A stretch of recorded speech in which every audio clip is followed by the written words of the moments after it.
Bom dia, minhas irmãs, meus irmãos. Vamos dar prosseguimento à nossa exposição da Carta aos Efésios.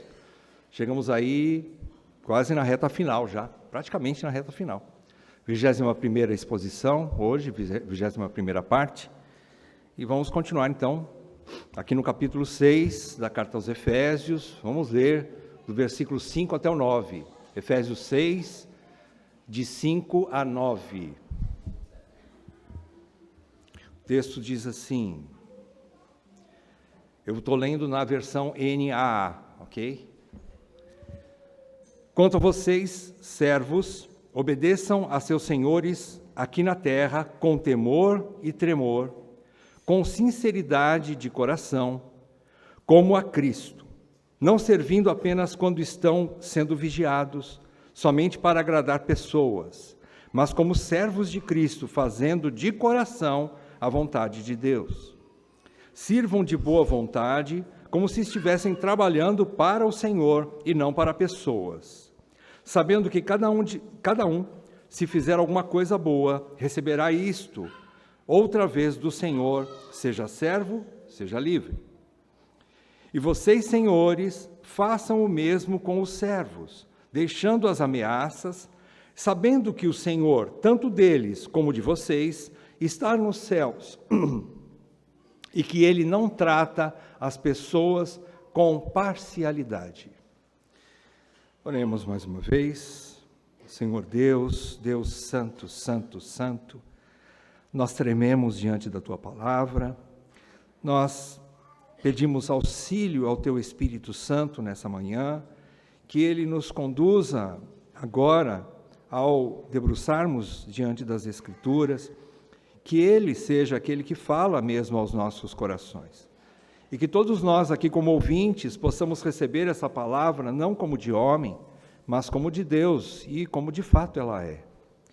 Ó Senhor, que todos nós tenhamos corações humildes e sedentos pela Tua palavra, vazios para recebermos este precioso alimento que desce dos céus. E eu te peço, quanto a mim, Senhor, que nenhuma palavra da minha boca venha a atrapalhar a compreensão dos meus amados. Senhor, usa-me para a bênção e não para a maldição. Usa-me para a edificação e não para a destruição. Usa-me, Senhor, para a Tua glória e não para a glória de qualquer homem. Que as palavras dos meus lábios e o meditar do meu coração sejam agradáveis na Tua presença, Senhor, rocha minha e Redentor meu. Peço isso no nome santo do meu Redentor Jesus Cristo. Amém, Pai. Amém. Queridos, nós vamos olhar para esse texto sobre o tema, como nós já temos visto, do capítulo 4 para cá, o andar digno do crente em várias áreas da vida, em várias áreas, vários setores. Nós já vimos a partir do capítulo 4, quando Paulo começa a falar da parte prática da carta, nós vimos que Efésios, do capítulo 1 ao 3, Paulo lança as bases teológicas, a doutrina.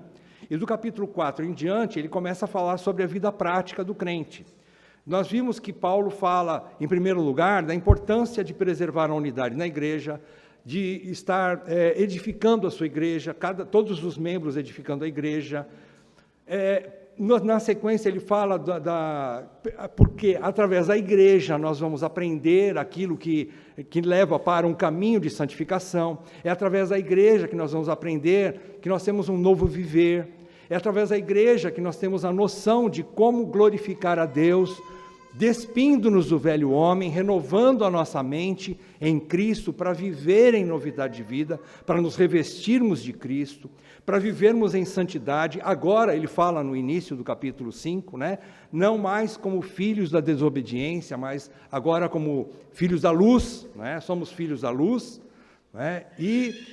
tudo isso, então, Paulo está mostrando a importância da igreja em primeiro lugar, porque é através da igreja que aquilo que, na verdade, importa aos olhos de Deus, ou seja, a nossa edificação pessoal e a edificação dos nossos lares, depende do ensino da igreja, precisa do ensino da igreja. Então, por isso, ele começa mostrando primeiro a igreja, a importância de você estar numa igreja, servir a uma igreja e, através da igreja, você ser edificado e edificar aos outros. E assim aprender a como se comportar, as atitudes de um verdadeiro cristão. Então agora nós chegamos nessa parte, a partir do capítulo 5, do versículo 21 em diante, nós vimos que somente através de estarmos cheios do Espírito Santo, versículo 18, do capítulo 5, e também somente cheios do Espírito Santo, nós podemos nos sujeitar uns aos outros, versículo 21. Do capítulo 5. E ele passa imediatamente, do versículo 22, mostrar como a esposa se comporta, como o marido se comporta, como pais se comportam, como filhos se comportam. Então, o lar cristão é edificado através da palavra recebida da igreja, dos ensinamentos da igreja, das escrituras, igrejas, obviamente, bíblicas, né? Então, assim, o marido sabe se comportar, a esposa, filhos, pais, e eles têm uma razão para isso. A razão que Paulo diz para que eles se comportem de maneira diferente, a sua própria vontade, até sacrificando o seu eu, é para a glória do Senhor. A esposa se submete ao marido por causa de Cristo. O marido ama a esposa como Cristo amou a igreja, e ele faz isso independentemente de quem é a sua esposa e de como ela se comporta, mas por amor a Cristo ele faz isso. Assim, pais e filhos também se comportam de maneira a glorificar a Deus, a obedecer a palavra, por amor a Cristo. Sempre Cristo no centro de novo. Então o Evangelho veio para isso. O Evangelho veio para destronar o eu, que foi o que Satanás fez lá no Éden. Né? No Éden a proposta dele foi essa, de tirar Deus do centro e colocar o homem no centro, para que ele fosse semelhante a Deus. Essa era a proposta, e a queda fez isso. E durante toda a história nós sofremos isso. Nós, como herdeiros, filhos de Adão, nós temos esse problema, é o pecado original. Então nós temos isso, o ego é maior do que Deus dentro de nós, e ele precisa ser mortificado. Então o Evangelho veio para fazer isso. E quando essas famílias começam a ser transformadas, o Evangelho também é pregado, através do testemunho dessas famílias, de um marido que foi transformado e agora vive de maneira a glorificar a Deus, amando a sua esposa de maneira que ele nunca aprendeu antes. Assim, a esposa também glorifica a Deus e testemunha ao mundo, às suas amigas, aos seus parentes, como ela se comporta de maneira diferente. Filhos e pais da mesma forma. Então, é isso, eles estão vendo através dos nossos lares a luz de Cristo brilhando dentro de nossas casas. Essa é a pregação do Evangelho mais poderosa que existe. Vidas transformadas pelo poder do Evangelho, não é? Então, hoje nós vamos estudar um princípio normativo, falando aqui dentro desse tema ainda, de relacionamentos humanos, dentro do lar cristão, porque os senhores empregados, senhores e servos, dentro desse tema que nós vamos estudar aqui hoje, ainda está dentro do tema família cristã, porque no judaísmo era assim, os servos também viviam dentro de casa, e os senhores eram aqueles que também cuidavam dos seus servos, não é? Quase que familiarmente, como membros da família. Então, está dentro ainda do contexto de família, mas aqui a gente, na nossa atualidade, é um pouco diferente, porque patrões e empregados já não têm mais esse vínculo familiar, como era antigamente numa família judaica, judaica cristã. Agora a gente tem um pouco de separação, mas um princípio aqui fundamental serve para todos. Esses princípios que nós vamos ver hoje servem para esposas, maridos, pais, filhos e patrões e empregados, patrões e servos, ok? Nós vamos estudar isso. Nós não podemos perder de vista, então, nós estamos lembrando aqui, dentro do contexto da vida no Espírito, ou seja, Paulo está escrevendo para crentes, ele está dando, não adianta colocar remendo novo em pano velho, é isso que o Senhor ensina. Então, ele não está querendo colocar princípios, e não adianta a gente querer colocar princípios cristãos naqueles que ainda não foram salvos. Não adianta, você tem que pregar o Evangelho para eles, e não adianta bater ali duro, não, você tem que viver, amar tua esposa como Cristo amou a igreja. Ele nem sabe o que é isso se ele não for convertido, se ele não ouviu o Evangelho ainda. Então, a primeira coisa é pregar o Evangelho para aqueles que não conhecem. Então, lembrando, é para aqueles que estão cheios do Espírito, como diz o versículo 18, e por conta de estarem cheios do Espírito, eles têm esse poder dentro deles, por causa do Espírito, de mortificar o seu eu para poder, versículo 21 agora de novo, né? Sujeitar uns aos outros, ou seja, olhar mais para fora do que para dentro de si mesmo. Né? O versículo 21 diz isso, sujeitando-vos uns aos outros é poder servir ao outro, mais do que ser servido. Amar o outro mais do que ser amado. Não é? Se dar mais do que receber. Esse é o princípio cristão. Ok? Então vamos lá. Tendo esse pano de fundo agora, vou voltar de novo. Lá para Gênesis, nós vemos que Deus criou o homem para um relacionamento prazeroso com Deus, para um relacionamento suficiente, né, com Deus, lá no Éden, e para que o homem também fosse o seu representante legal, não é? De Deus como vice-governador da criação, sobre a criação.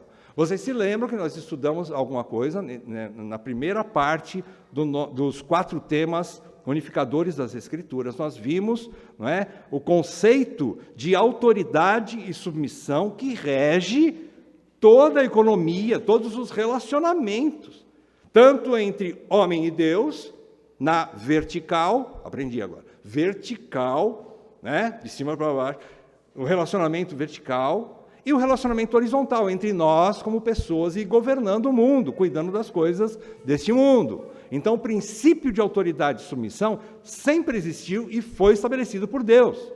Né?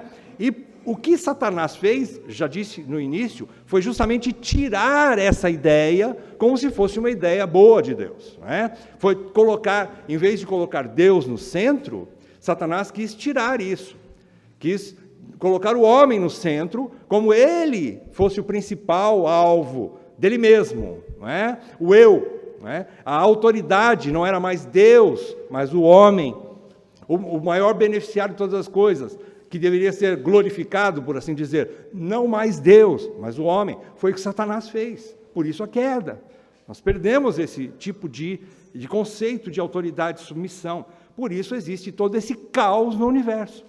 E se não fosse a mão poderosa, providente de Deus, diante da graça comum, esse mundo já teria se extinguido. A raça humana já teria se devorado uns aos outros, praticamente. Então Deus refreia isso por conta ainda da sua bondade, misericórdia e longanimidade, e por causa da graça comum, operando ainda através do governo, através de autoridades, ainda que ímpias, mas de alguma forma ela mantém ainda uma certa ordem. No mundo imperfeito, é óbvio. Não uma justiça perfeita, mas algum tipo de justiça. Então, o que a igreja está fazendo hoje, e eu vou usar o exemplo de servos e empregados, servos e patrões, é restaurar essa ideia. É lógico que o princípio, volta a falar, não é somente para patrões e empregados, mas serve para esposas e maridos, serve para pais e filhos, para todos os relacionamentos humanos. O que a igreja está restaurando é esse princípio de Deus, o princípio de centralidade, novamente, de Deus em Cristo. Ele é o centro de todas as coisas. O mundo não existe por causa do homem, não. O mundo existe por causa de Deus. Ele é o Senhor. Ele é a autoridade máxima, Ele é o alvo e a Ele cabe a toda a criação dar honra, glória e obediência a Ele. Não é? E isso que o Evangelho faz, a igreja está fazendo isso. A igreja, queridos, ela não trabalha para a construção ou para a preservação do mundo, ou para criar, ou para um mundo melhor, porque o mundo não vai melhorar. A igreja não está posta aqui para criar sindicatos, apoiar algum tipo de movimento, embora sejam justos, e não há uma negação que o indivíduo crente faça isso. Não tem problema nenhum. Não tem problema nenhum, eu vou finalizar dizendo isso, já estou dando um spoiler, né? Não há problema nenhum um crente se envolver até mesmo em política, desde que ele mantenha os seus princípios. Vai ser difícil lá dentro, né? Manter os princípios, mas não é pecado. Não é pecado lutar por justiça individualmente, mas isso não é tarefa da igreja. A igreja tem a tarefa de pregar o Evangelho, de mostrar Deus para o mundo e de mostrar que nós somos peregrinos e forasteiros num mundo que tem fim. Essa é a missão da igreja. A igreja não chama políticos para vir aqui no púlpito e falar de política. A igreja não chama manifestações ou líderes de sindicato para falar coisas bonitas sobre justiça social. Não, a igreja prega Cristo crucificado. Deus no centro de todas as coisas, um mundo que é passageiro, e nós somos peregrinos e nós não vamos ficar aqui para sempre. Essa é a mensagem da igreja, do Evangelho, ok? Então, dito isto, vamos lá, versículos 5 a 8. Essa parte de 5 a 8, nós vamos olhar então para os servos. Como servos cristãos devem se comportar diante dos seus senhores ou patrões. A palavra servo aqui, só para a gente ter noção, a palavra servo, doulos em grego, ela significa literalmente escravos. É escravos aqui. Isso quer dizer que aqueles servos lá naquela época de Paulo, eles estavam debaixo de um domínio dos seus senhores, que era um domínio praticamente absoluto. Eles não trabalhavam em troca de salários, eles não tinham até salário, não tinham salários. Eles trabalhavam às vezes a troco de comida. E eles dependiam da benevolência dos seus patrões, dos seus senhores, para a sobrevivência deles, eram escravos mesmo. E quando a gente foca num âmbito um pouco maior, falando das famílias que estavam ali debaixo do governo civil na época, quem era o imperador daquela época? Nada menos do que Nero, o grande e terrível Nero, matador de pessoas, né? Totalmente depravado. Então era um governo terrível. E Paulo, tanto Paulo como Pedro, também ensinam essa questão de submissão até mesmo às autoridades, independentemente se elas são boas ou más. Então, quando Paulo fala aqui, quanto a vocês, servos, aqueles que não recebem salário nenhum, a primeira ordem aqui é obedeçam a seus senhores aqui na terra. Ele está mostrando que existem senhores aqui na terra. Por que ele coloca aqui a configuração, né, a situação desses senhores aqui na terra? Porque existe um outro Senhor que está no céu. Esse é o verdadeiro Senhor e absoluto. Mas por causa desse Senhor que está nos céus, Paulo então fala assim, obedeçam aos seus senhores deste mundo, que estão aqui na terra, seus patrões, né? Servos, obedeçam aos seus patrões aqui na terra, com temor e tremor. A obediência, como tem que ser essa obediência? Com respeito, temor e tremor, quer dizer assim, com todo o respeito, né? Paulo ordena então que os servos obedeçam com todo respeito, e depois ele diz, outra característica dessa obediência, com sinceridade de coração, como a Cristo, ou seja, sinceramente, fazendo de coração. E isso é uma das coisas mais difíceis, se não for o Espírito Santo, a gente não tem essa condição de fazer uma coisa boa, principalmente quando o patrão da gente não é muito justo, não se interessa por nós, por exemplo. Não é? Você não tem nenhuma possibilidade de progresso nenhum, você vê que o cara não liga para você, só quer tirar o teu couro, né, por assim dizer, mas você é chamado pela palavra de Deus a obedecê-lo assim mesmo. E mais do que isso, obedecê-lo em amor, de coração, né, sinceramente, de coração. E mais ainda, versículo 6, não servindo apenas quando estão sendo vigiados, somente para agradar pessoas, mas como servos de Cristo, fazendo de coração de novo a vontade de Deus. Ou seja, agora, essa obediência, além de ser com respeito, além de ser sinceramente de coração, ela também deve ser espontânea. Ela não deve ser, você não pode trabalhar para o seu patrão somente quando ele está te vendo, e quando ele sai de perto, você relaxa na coisa, faz a coisa de qualquer jeito, ele não está vendo mesmo, não vai dar nenhum problema, eu vou dormir, e não vou fazer a tarefa que eu tenho que fazer. Não, Paulo diz, não faça isso, não faça isso, faça como se estivesse fazendo para o Senhor, e por causa de estar fazendo para o Senhor, não importa se tem homem olhando ou não, porque diante do Senhor, você está sendo vigiado o tempo todo. O Senhor conhece o seu coração. E Ele está ali, né? Você está fazendo diante de Deus. Nós temos que ser santos e irrepreensíveis diante de Deus e não dos homens. É o que Paulo diz no início da carta, não é? Nós somos chamados para ser santos e irrepreensíveis diante de Deus. Então, voluntariamente, né? Com respeito, com amor e sinceramente, voluntariamente, e ele diz no versículo 7, sirvam de boa vontade como se estivessem trabalhando para o Senhor e não para pessoas. Versículo 8, sabendo que cada um, se fizer alguma coisa boa, receberá isso outra vez do Senhor, seja servo, seja livre. Uma coisa que nós temos que guardar em nosso coração, quando nós somos obedientes aos princípios de Deus, e ainda que não sejamos recompensados pelos homens deste mundo, mas o Senhor há de nos recompensar. É agora? Não sabemos.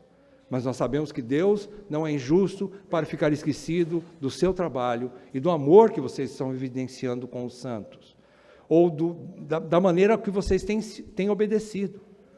Toda obediência diante de Deus gera recompensa, ainda que não seja nesse mundo. Então, o que Paulo está querendo dizer aqui é que vocês têm que fazer tudo isso, ainda que não receba nada, e, pior ainda, é quando esses patrões são injustos com vocês. Permaneçam obedientes a ele, ainda que eles sejam maus. Né?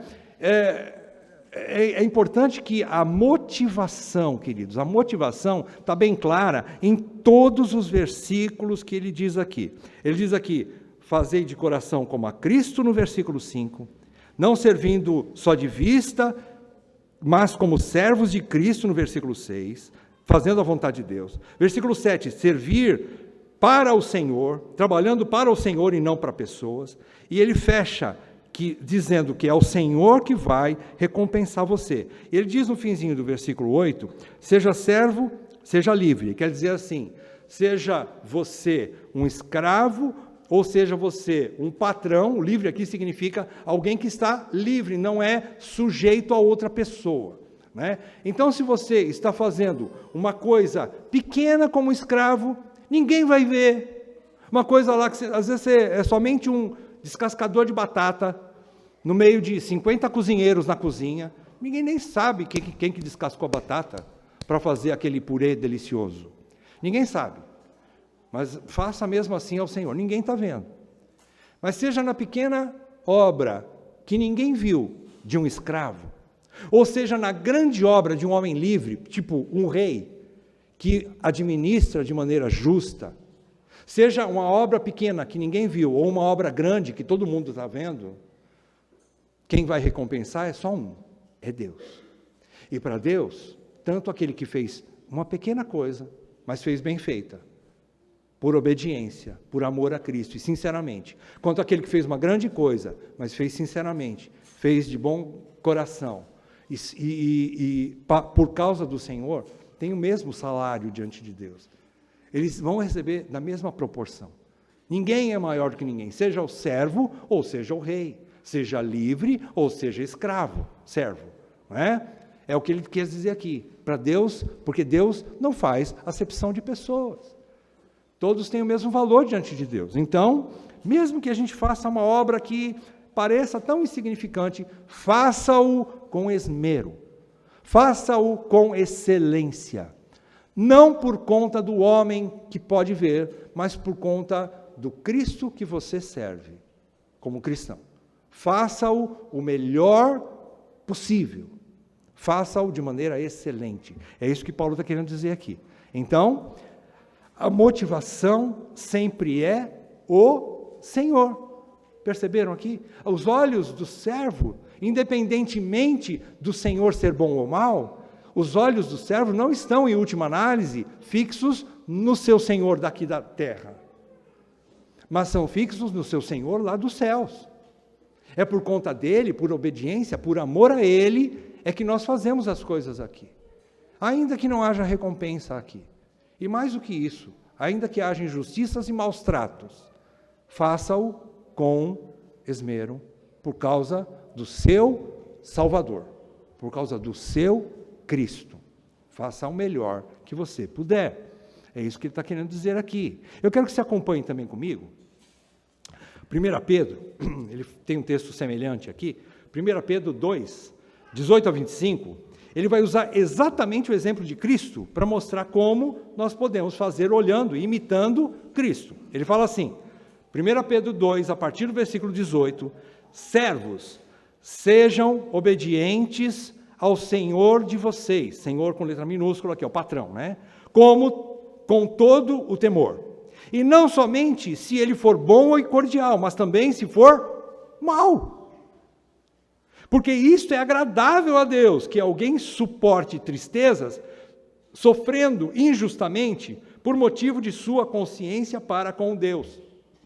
Pedro está querendo dizer assim, apesar da injustiça que o patrão aqui da terra pode cometer contra você, servo, empregado, apesar de você ser maltratado e ter um patrão mau, faça o seu serviço de maneira exemplar.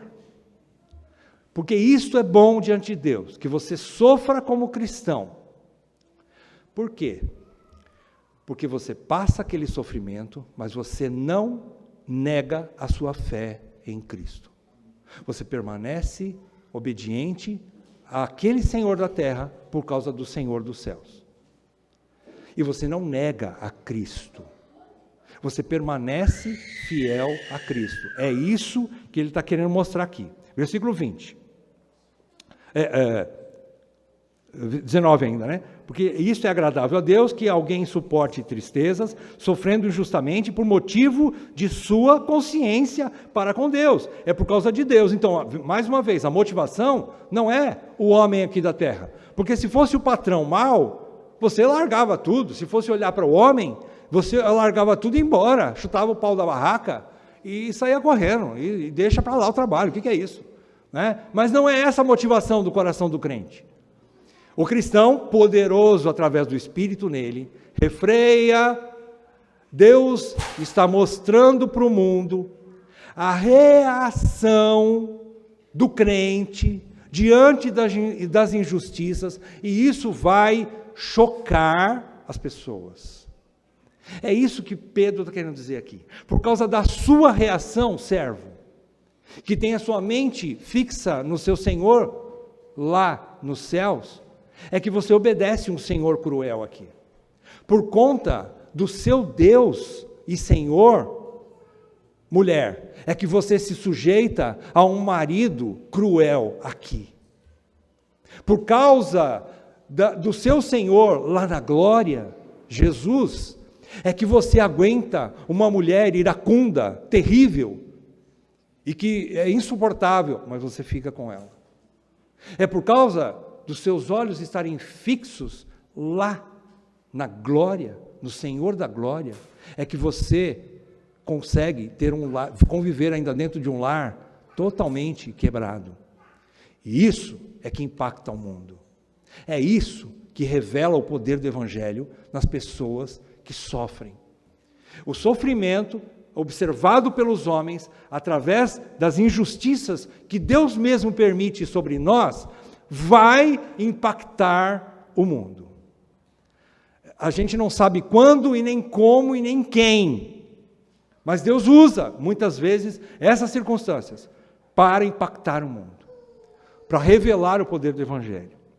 Ele continua dizendo, Pedro, versículo 20, pois que glória há se pecando e sendo castigados por isso, vocês o suportam com paciência. Ou seja, se você fez uma coisa ruim, você fez um trabalho mal feito, você fez um serviço que deu prejuízo para o seu patrão, e você foi castigado por ele, de alguma maneira você perdeu o salário, ou descontou do seu salário por conta disso, qual é a sua vantagem diante de Deus?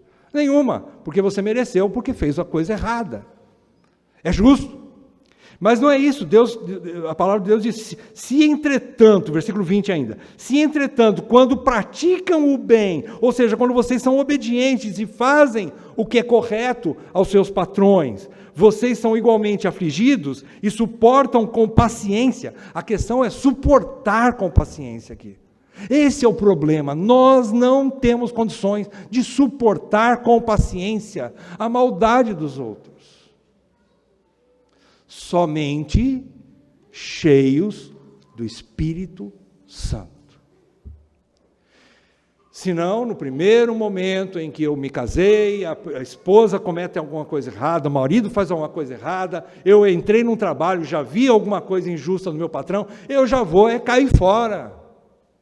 E não vou suportar com paciência. Mas Deus quer que eu suporte com paciência. Ele diz que esse suportar com paciência, isto é agradável a Deus. Olha o exemplo, versículo 21. Porque para isto mesmo vocês foram chamados, pois também Cristo sofreu no lugar de vocês. Se vocês acham que estão passando injustiças, olha para a cruz. Ele sofreu justamente, o Cristo Santo de Deus, o Filho Santo de Deus. Ele não morreu por causa dos pecados dele, ele não tinha. Ele morreu por causa dos meus pecados, dos seus pecados. Isso é injustiça. E a morte que ele morreu pesou sobre ele de forma tão terrível que era a própria mão do pai dele esmagando-o, triturando-o.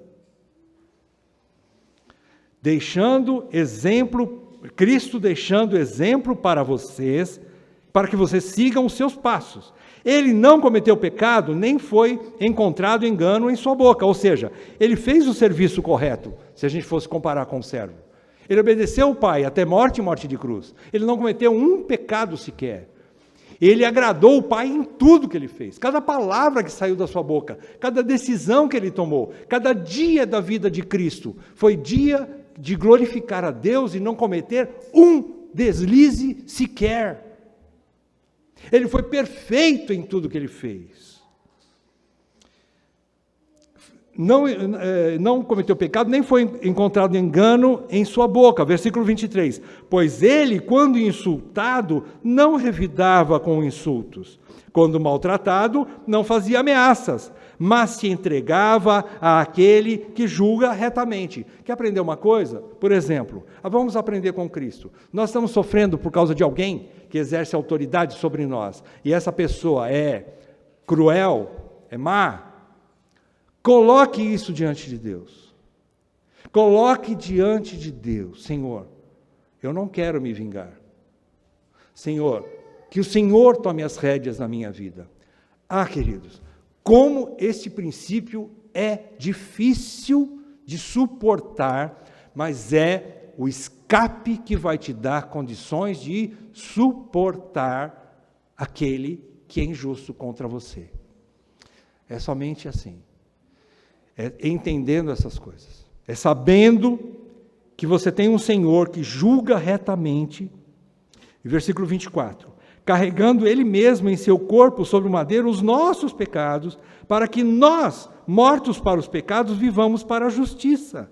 Pelas feridas dele, vocês foram sarados, porque vocês estavam desgarrados como ovelhas, agora, porém, se converteram ao pastor e bispo da alma de vocês. Conversão a Cristo não significa somente que você está livre do inferno. Significa que Ele te salvou, para que você viva de forma semelhante a Ele. Um convertido não é só aquele que está salvo da condenação eterna. Um convertido é aquele que imita o seu Salvador. Ele não é só seu Salvador. Jesus é também o seu Senhor. E Ele é que dita as regras de como você vai viver daqui para frente. Não tem aquela história, eu fui salvo pela graça, agora está tudo bem, vivo do jeito que eu quero, eu sou dono do meu nariz, já estou livre da condenação do inferno, condenação eterna, né? Agora, graças a Deus, estou livre pela graça, estou salvo pela graça. Mas a graça é comprometedora. Se você não tiver uma mudança de vida, não for transformado, você foi salvo do quê? A graça que salva é a mesma graça que transforma, e sem transformação, sem santificação, a salvação é uma ilusão. Tá? Dá uma rima aí, né? Sem santificação, ou sem transformação de vida, a salvação que você tem é pura ilusão do teu coração. Se você não mudou de vida, continua nos mesmos pecados. E nós somos chamados, queridos, para sofrer aqui neste mundo. Em algum aspecto da vida, nós vamos sofrer, porque o nosso Senhor também é chamado de servo sofredor. Ele foi aquele que veio para sofrer. E nós somos seus discípulos. Quero crer que todos nós aqui somos discípulos de Cristo. E o que ele nos deixou de exemplo é isso aqui. E quão difícil é para nós, como nós não suportamos com paciência o sofrimento. Então, os empregados, aqui voltando para a esfera, né, do trabalho, falando do trabalho, os servos são chamados para suportar, mas ele precisa ter uma motivação. Ele primeiro precisa entender, ele precisa estar cheio do Espírito, primeiro princípio, senão ele não vai conseguir, né? Cheio do Espírito Santo, e ele precisa olhar para aquele que deu exemplo para ele, para Cristo, para o seu Senhor. E por amor a ele, por amor a Cristo que deu exemplo, ele suporta as provações, ele suporta as tribulações da vida, os sofrimentos da vida. E a esperança também está posta no futuro, não na recompensa agora, ainda não, mas há uma recompensa para os fiéis, há uma recompensa para aqueles que perseverarem em obediência. Nós precisamos, queridos, a igreja precisa voltar aos princípios robustos da fé cristã. São princípios muito robustos. Não levianos, superficiais. Nós precisamos aprofundar. Isso aqui é coisa profunda. Sofrimento é coisa profunda. Porque ninguém quer sofrimento. Nós queremos um Deus, um Jesus, que resolva os nossos problemas aqui na terra. E Ele não veio para isso. O nosso Cristo não veio para resolver o nosso problema aqui na terra. Ele veio para resolver os nossos problemas com Deus. O nosso pecado. E uma vez resolvendo esse problema, Ele veio para nos transformar, para nos dar o caráter dele para nós. Ele veio para fazer isso. Ele não veio para fazer você ficar rico, você não passar por sofrimento nenhum, você não ficar doente, você ter uma família 100% que não te dá trabalho, filhos bonzinhos que nunca dão trabalho. Não é nada disso. Isso é bom, é ótimo. Deus queira que Deus abençoe vocês assim. Mas nem sempre vai ser assim. Eu vou explicar por quê daqui a pouco. Bem, então ele parte para o versículo 9 agora. Agora, o outro lado da moeda, né? Vai falar para os patrões agora, os senhores, né? Vamos lá, volta lá, Efésios 6, versículo 9. E vocês, senhores, façam o mesmo com os servos. Ou seja, todos os princípios que eu falei aqui para os servos, você que é patrão, você que exerce autoridade sobre alguém, aqui encaixa também, você que é marido, para cuidar da esposa, você que é pai, que tem autoridade sobre seus filhos, sobre sua mulher, façam da mesma forma que os servos, deixando as ameaças, sabendo que o Senhor, tanto deles como de vocês, está nos céus, ou seja, você não é a última instância. Você é um representante da instância maior de Senhor, que é Deus. Você é um representante de Deus em seu lar. Você é um representante de Deus na sua empresa, diante dos seus comandados. Você é um representante da autoridade divina. E qual é o exemplo da autoridade divina? Como Senhor. Ele exerceu o senhorio dele só para arrancar coisa de você? Não. Ele veio morrer por você. Esse é o exemplo do teu Senhor, da autoridade máxima. Ele veio, se fez homem, se humilhou por causa de você. Ele veio para servir e não para ser servido. Então, como autoridade, Paulo está dizendo assim, vocês devem deixar as ameaças, sabendo que o Senhor deles, como de vocês, é o Senhor que está nos céus.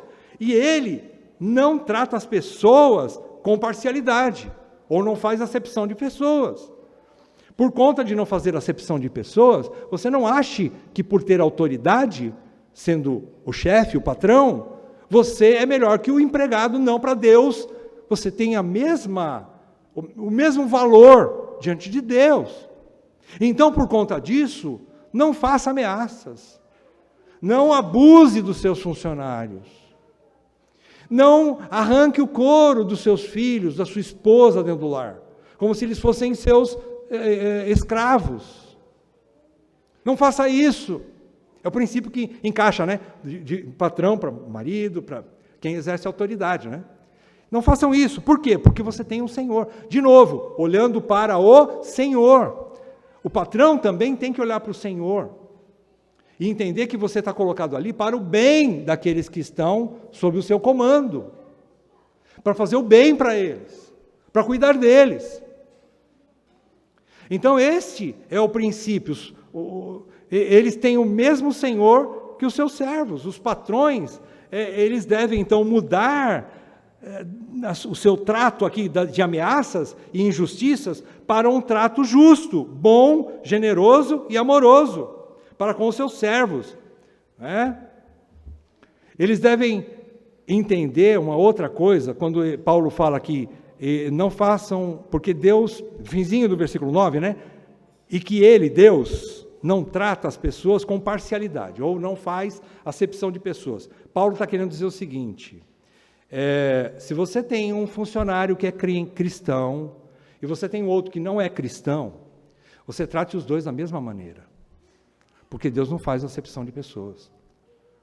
Não beneficie somente um, porque ele é crente, e diferentemente do... É incrível isso, queridos. É um princípio aqui. Da mesma maneira, o empregado. Se você tem um patrão que é irmão em Cristo, ou se você tem um patrão que não é, faça da mesma forma para o Senhor.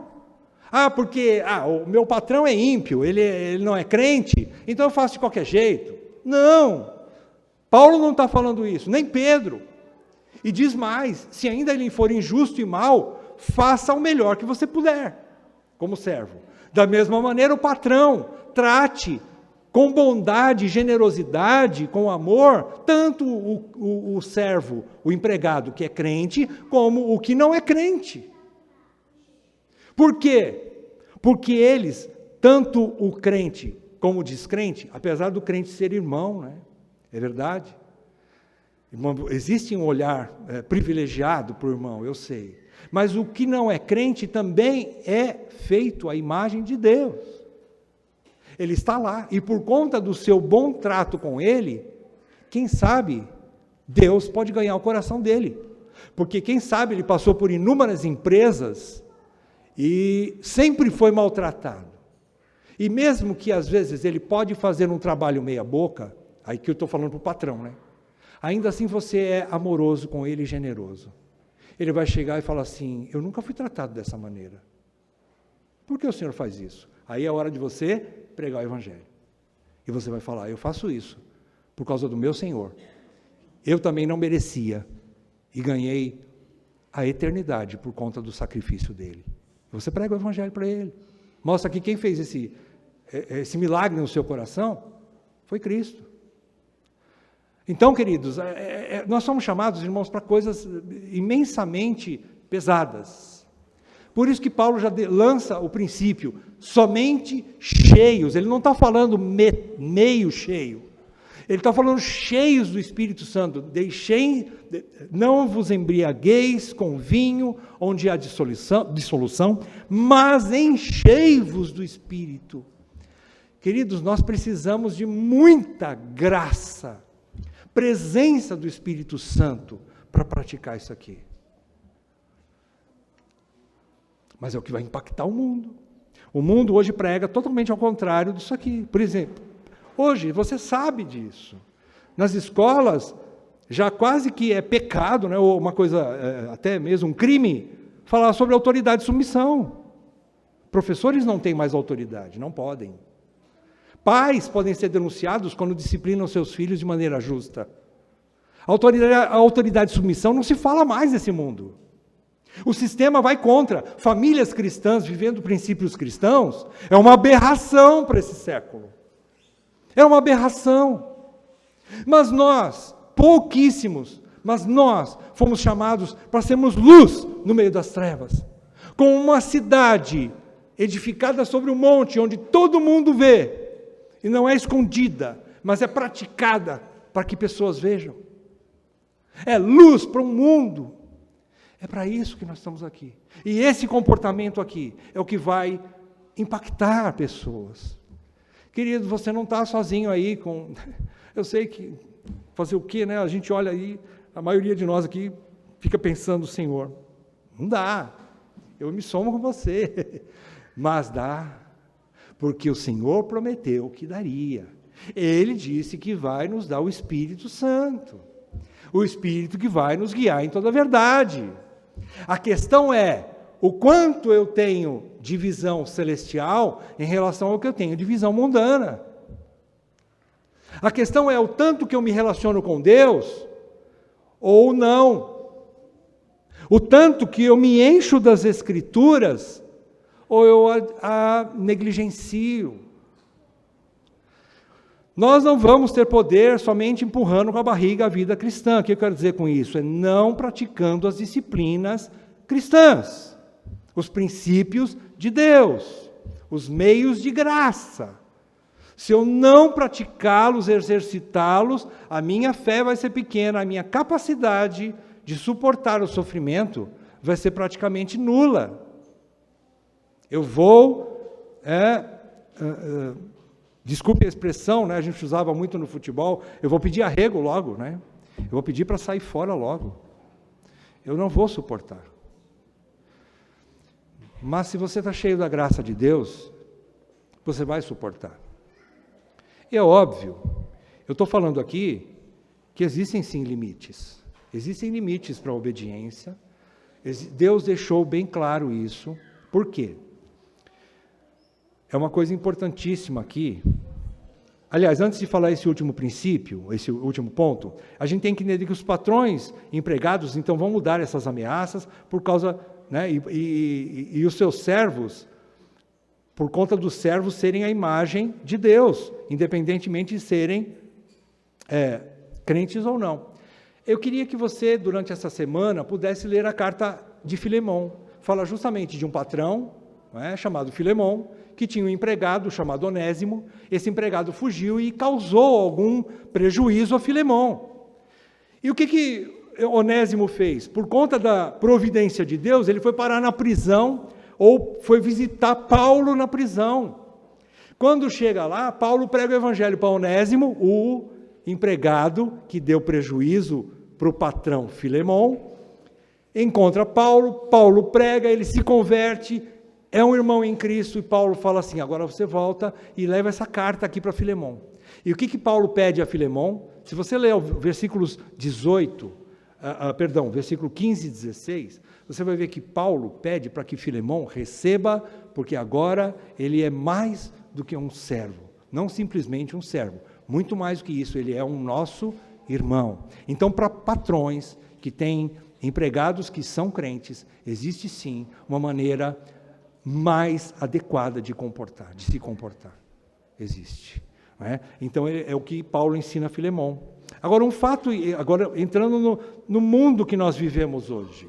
O mundo que nós vivemos hoje é totalmente alheio ou joga contra esses princípios que nós temos.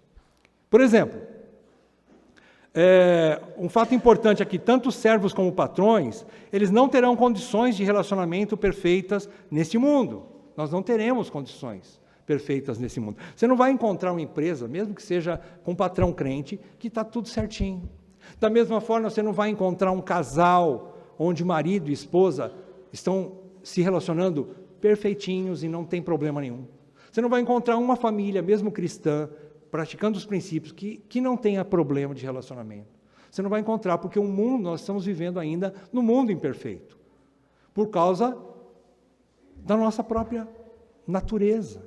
Então, nós não estamos num mundo totalmente justo o tempo todo. Há patrões e servos descrentes que agem honestamente. Sabia disso? Não é porque o cara, às vezes o patrão, não é crente, que ele é mau. Às vezes ele é bom, às vezes ele é generoso e nem é cristão. Por outro lado, existem patrões que são convertidos, mas que são extremamente cruéis. Eles querem arrancar o suor, o sangue e lágrimas dos seus funcionários para ficar rico. A gente sabe como funciona isso. Não é por conta dele se dizer crente que ele é crente. As atitudes não demonstram, às vezes, essas realidades. Né? Então, você sabe disso. Então, nós vivemos num mundo imperfeito. Né? Isso porque nós vivemos nesse mundo imperfeito. Então, a razão para essas injustiças e maus tratos de uns com os outros é a mesma razão que Deus concede para o divórcio. Deus não concede o divórcio. Ele não indica o divórcio, por assim dizer, né? Mas é um remédio num caso extremo. Deus odeia o divórcio, mas Ele não proíbe o divórcio. O divórcio é tido por conta de um remédio inevitável para salvar a vítima no divórcio. E qual é a razão do divórcio? Jesus fala, deixa claramente. Qual é a razão por que vocês estão se separando? Por causa da dureza dos vossos corações. Então nós vivemos num mundo onde nós, não vamos falar eles, os de fora, não. Nós, como seres humanos, temos corações endurecidos. Vez por outra, eu vou pisar no calo da minha esposa. Vez por outra, eu vou maltratar os filhos. Vez por outra, como patrão, eu vou cometer alguma coisa errada contra o meu funcionário. Vai acontecer. E é aí que está a nossa questão de expressar o Evangelho. Quando nós cristãos temos esse poder e essa ordem, de quando nós pecarmos contra o nosso semelhante, ou contra aquele que está debaixo da nossa autoridade, falando como patrão, ou até mesmo sendo ao contrário, como servo, você deve ir para a cruz. O que significa ir para a cruz? É se arrepender do seu pecado e pedir perdão. Isso é viver o Evangelho. Nós só podemos continuar juntos, seja no casamento, na família ou no trabalho, se nós vivermos a vida de Evangelho. Se nós entendermos que nós todos temos corações duros e que nós precisamos do perdão para permanecermos juntos. E sem isso, nós não vamos conseguir.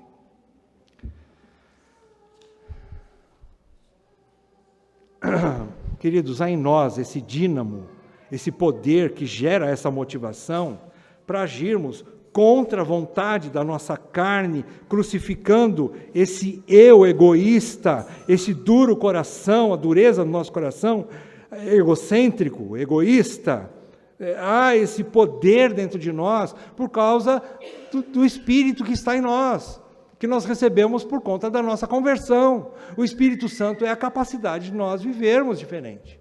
E quando nós pecamos, o mesmo Espírito nos leva ao arrependimento.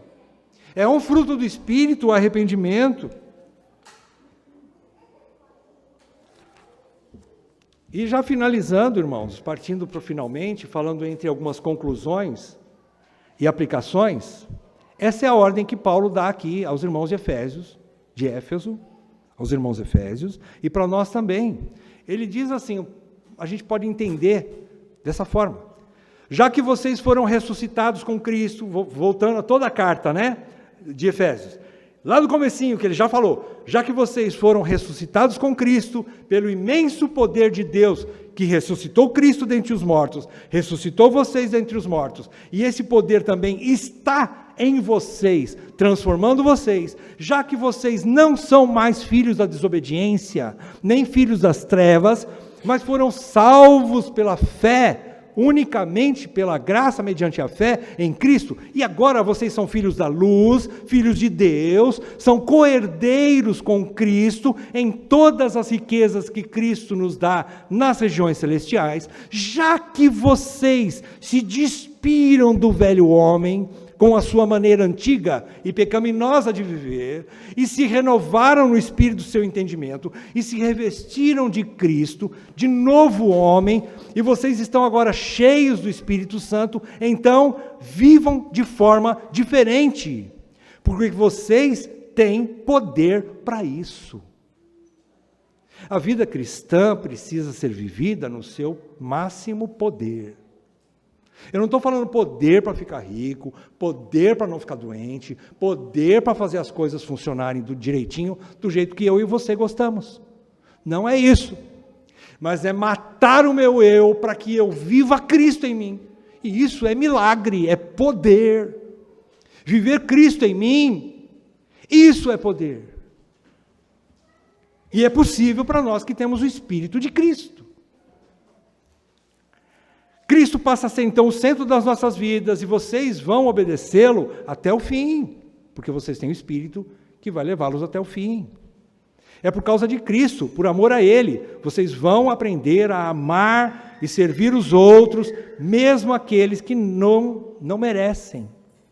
Nós vamos aprender a fazer isso, queridos. Cristo fez isso por mim e por você. Nós também não merecíamos. Ele veio por causa de nós. E nós vamos aprender com Cristo a fazer isso. Creia nisso, meus irmãos. Nós temos muita caminhada para aprender ainda com esse Cristo maravilhoso. O eleito não tem mais as coisas deste mundo como prioridade. É isso que Paulo lança aqui. Eles são peregrinos e forasteiros aqui. Irmãos, duas coisas que nós temos como alvo ou como motivação que nos capacitam a obedecer apesar das injustiças, ou mesmo aqueles que não mereçam. Primeira coisa, é que eu faço isso por amor ao meu Cristo, ao meu Redentor. Eu faço isso por causa do Senhor, não olhando para homem. Segunda coisa, eu não sou desse mundo. Esse mundo passa. Eu não sou cidadão daqui, eu sou peregrino e forasteiro.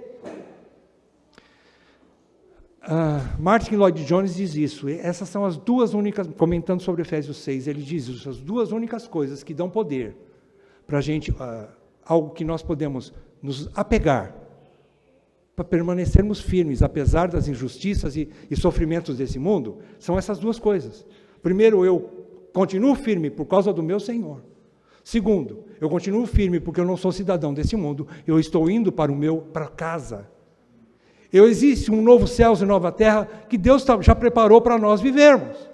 É por causa da glória que eu obedeço aqui agora, que eu permaneço firme aqui agora. É por causa da glória do Senhor. Isso cura feridas da injustiça, ajuda a gente a colocar bálsamo nos sofrimentos que a gente passa, nas dores das injustiças que a gente recebe. E a gente continua servindo a Cristo. Então, nossa perspectiva não é mais aqui, agora. Nós temos uma perspectiva futura. É olhar para as coisas do alto. O nosso trabalho agora aqui não é mais pela comida que perece, mas é pela que subsiste para a vida eterna. É o que Jesus disse. E apesar de, por vezes, aí os eleitos serem forçados a lutar pela justiça neste mundo, o seu propósito maior não é esse. Eles sabem que tem um futuro incomparavelmente melhor esperando por eles. É isso que nos motiva. Você pode resolver um problema de injustiça por algum momento, mas você pensa que aquilo vai ser eterno? As coisas vêm de novo. Esse mundo já está falido. Nós estamos pisando no mundo falido. Essa massa falida não vai durar muito. Ela já está em decadência plena e rápida. Cada vez mais para o buraco. Então nós não vamos conseguir mudar o mundo. Isso não impede que você individualmente, voltando lá, o que eu disse no início, não impede que você individualmente, você possa confrontar um patrão injusto, um chefe injusto, de maneira respeitosa. Faça isso. Se você tem base para isso, você tem provas para isso, faça isso. Nós não sabemos os resultados, talvez você vai sofrer injustiça. Mas se você tem paz no seu coração, faça isso.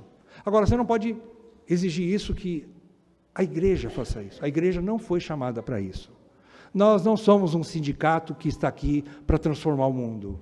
Mais uma vez, nós estamos aqui para pregar o Evangelho e para transformar vidas, e não para consertar o mundo. Nós não somos uma assistência social, nós somos uma igreja que está aqui para adorar o Senhor e para apresentar Cristo até os confins da terra. Essa é a missão da igreja. Que Deus nos fortaleça para essa tarefa tão difícil de podermos sofrer, mesmo que injustamente, pelo nome dEle, mas permanecer crente, sem expectativa nenhuma nesse mundo. Ó Deus, como nós precisamos do Teu Espírito, Senhor, como eu sou carente do Espírito Santo. E como meu coração ainda é vingativo e rancoroso. Pai, como eu preciso ser transformado e sei que muitos aqui também. E por conta disso, Senhor, eu peço que Teu Espírito Santo quebre a nossa dura cerviz. Arranque o nosso coração de pedra e nos dê um coração de carne. Que o Senhor possa nos transformar, para que sejamos mansos e humildes de coração, como o Seu Filho foi. Como Jesus foi obediente até morte, sofrendo injustiças e ameaças, sofrendo injúrias, vergonha Ele passou, dores terríveis ali na cruz. E ajuda-nos a sermos como Ele, a suportar tudo isso por amor a Cristo e pela esperança da glória futura. Para que isso nunca se apague dos nossos corações. O nosso amor, a nossa presença de Deus em nossas vidas, ao olharmos para Cristo, a nos relacionarmos mais intimamente com Cristo, que isso fortaleça a nossa fé e que isso nos leve cada vez mais a acreditarmos nas promessas do Senhor, de que nós temos um futuro brilhante, de que nós temos um futuro maravilhoso, glorioso, prazeroso por toda a eternidade. Que essa seja a base, o alicerce, o baldrame da nossa vida aqui nessa terra. É o que eu te peço, por mim e pelos meus irmãos, em nome de Jesus. Amém, Pai. Amém.